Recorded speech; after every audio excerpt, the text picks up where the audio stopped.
There are 3 things that you can do right now that will accelerate and empower and deepen your entire search for love. Stay tuned to this episode of the Deeper Dating Podcast to learn what they are.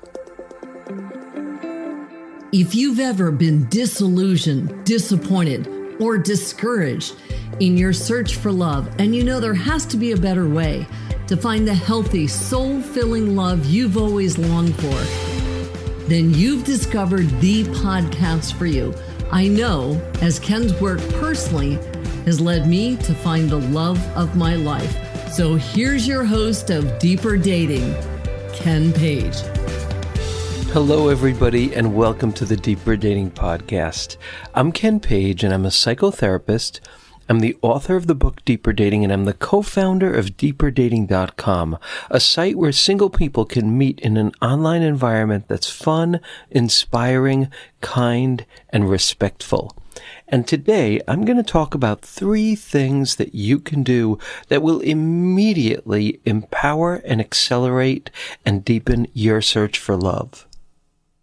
In this podcast, I'm going to share with you the greatest tools that I know to help you find love and keep it flourishing and heal your life in the process, because the skills of dating are nothing more than the skills of love, which are the greatest skills of all for a happy life. And if you want to learn more about the Deeper Dating Path to Real Intimacy, just go to deeperdatingpodcast.com. And if you sign up for my mailing list, you'll get free gifts. You'll be able to get transcripts of every episode and get to hear all 102 episodes. I also just want to say that everything I share in this podcast is educational in nature. It's not medical or psychiatric advice or treatment. Please seek help if you feel you need it. And by the way, if you like what you're learning here, it would be a wonderful thank you if you subscribed on iTunes or elsewhere and left me a review. So thank you so much for that. And let's jump in. So the first thing that you can do, and these are things that I would love and encourage you to make actionable, because really finding love is such a difficult and mysterious and complicated thing that wherever there are the gems of real tools that work, it's just such a healing and empowering feeling to feel like you know those tools and you can use them. So I'm going to give you 3 broad tools. If you can take one of them and make it yours, even today, it will be a really, really good thing. We are so misguided with advice about how to find love, as if the wisdom doesn't come from our guts, as we say in Jewish, our kishkas, our deep insides, as if the wisdom doesn't come from there, as if it comes from somewhere outside, as if we need this it to be able to be sexy and attractive and desirable, some kind of it that we have to figure out what it is, as opposed to living the magic of who we are. These different tools that I'm going to give you will help you live the magic of who you are, of what your gifts are, and help you mature and develop those gifts and learn to become more of an artisan in your search for love and your intimacy journey as a whole. So the first one I'm going to mention is one that is, they're all a little bit uphill. They take some work. They take some practice. But the first one is one that I have resisted a lot in my life. And then the breaking through that resistance is what led to my marriage and a lot of growth. It was the essence. It was the absolute essence of what transformed a pretty painful and rough period of decades of deeply looking for love and never finding it. This was something that really transformed it, and here's what it was. I stopped looking for love in my old ways, which, in those days as a gay man in New York City involved the clubs and the parties and all of those kind of things.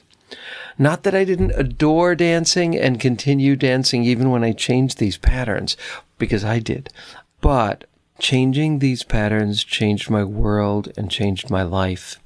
And it was saying that I'm not just going to look for people in those ways, which now is just kind of a somewhat kind of mindless or habitual or non-soulful approach to finding love online, which I think is the common way that people do that now.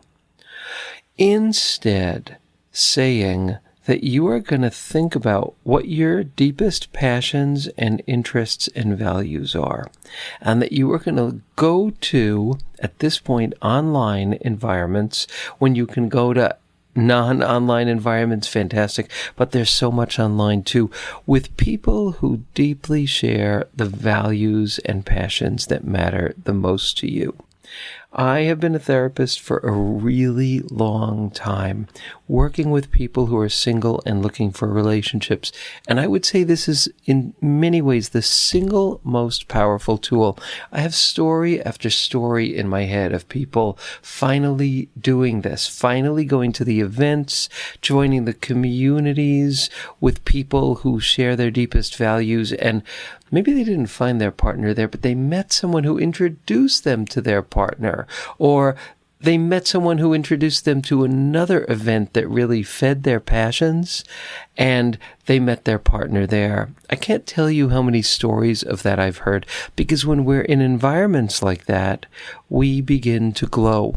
We begin to show who we really are. It's easier and more comfortable to do that with people who share the things that matter the most to you. And when you do that, you become more beautiful. You become more alive. You are more noticed by people who are looking for someone like you.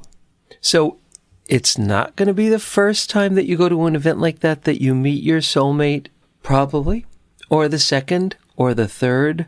But I pretty much promise you that you will dramatically speed your path to finding your one when you do this. It's not that there's not other work to do and other patterns that need to be changed, etc., but this is the place to start if you want a really big bang for your buck. So you could even do that, and I encourage you to take one of these things on. Right now, if you can, or at some point today, look online for events and communities with people who care about the same things you care about, and join and connect. And look for events and communities, particularly with people, with a good number of people of the gender or genders that you're interested in. And there are also niche dating sites that you can find that, they have a lot smaller numbers of people, but at the same time, they also have people who share the things that really matter to you. And in fact, on deeperdating.com, we're very clear of offering ways that people can search for people who share their values, interests, and passions. So something I really believe in, if you get out there and do that, it will enrich you and it will also speed your path. What I would love is for a bunch of people listening now to try that and to then go to deeperdatingpodcast.com under the Ask Ken section and leave me a message telling me about what your experience was and what it was like, so I can begin to share these experiences with other people. It is different to do that. It is wiser, smarter dating. Next, find a learning partner. Literally, these 3 tools will change your future. They truly will. So much more than a lot of the habitual patterns that probably, if you're anything like I was, and like so many of us are, you've tried again and again, but haven't necessarily worked. Find a learning partner. So how do you find a learning partner? You go through your list of connections. You look for someone, preferably single, but they don't have to be single, because you can support them in whatever area they want to grow in. But it's nice if it's 2 single people doing that. There's something really good about that. Someone who has integrity. Someone who doesn't hurt you, who cares about you, who has your best interest at heart.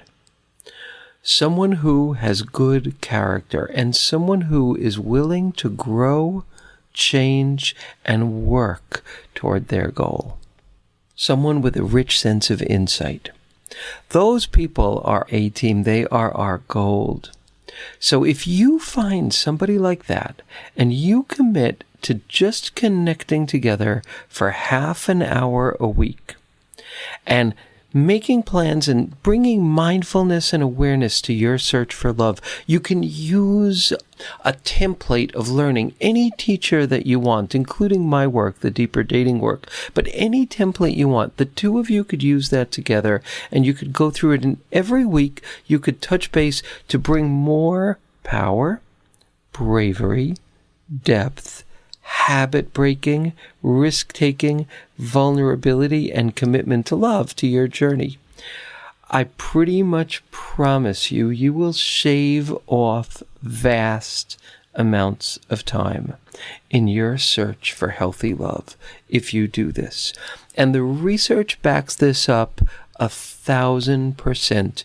We need a community or a person with whom we can learn, have insights, practice those insights, and do all of the failing and rewiring and bitching and complaining and sharing and longing and yearning and complaining some more and all the things that we do with people that we feel safe with when we're on a journey with them, that you will get to do that with them. But there'll be so many points where you bring something up and they're just going to say something and it's going to touch you. It's going to open a door, and it's going to spark a kind of ambition to growth and healing. And that is beautiful. We learn from kind of jumping from stone to stone, from rock to rock. Sometimes I think of the Wiser dating journey as being kind of like parkour. Like there you are, and there's a ledge in front of you. There's a space you can't get through. So you look, what's the next ledge that you could somehow get to, which for you, for me, for us, is the next point of insight, the next point of understanding, the next point of commitment. Those insights are our fuel. And so we leap from where we are into that insight, and it brings us to the next ledge, to the next rock, to the next point. And we wait for insight, and we get insight from our learning partner. We get insight from our practices, from our growth. And when we get that, we just make a leap. So how does this parkour person get from one point to another that looks just completely crazy?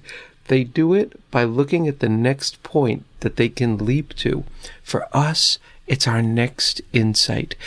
And when you do this work in a more conscious way, you will have insights. You'll say, oh, I've been pushing this really nice person away without even realizing it.